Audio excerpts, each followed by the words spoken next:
How to change shipping address on AliExpress. Hey everybody, if you guys would also like to change your shipping address on AliExpress, here's how you do it. So for that, you can head over and open up the AliExpress app or the website, and then head over and access your account, log in into account if you're not logged in yet.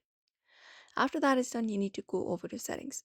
For that, look out for the profile icon usually located in the top right corner of your screen. Tap on it, and once you tap on it, here it will you'll be finding different options.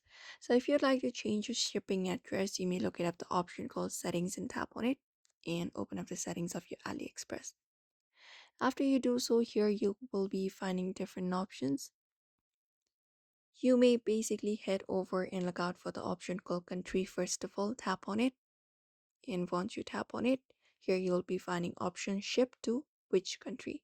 So you can select whichever country you would like to ship it to, for example Korea or something like that.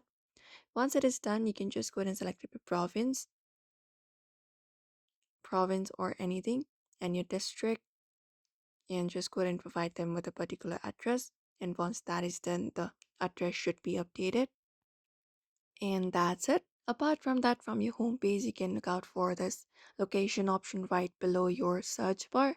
Tap on it, and when you tap on it, you can just go ahead and update your location. Just go ahead and tap on it, confirm it, and that way also you can just head over and update your location on AliExpress. So this is how you change your shipping address on AliExpress. So I hope this video was helpful. Give it a thumbs up and subscribe for more tips and tutorials.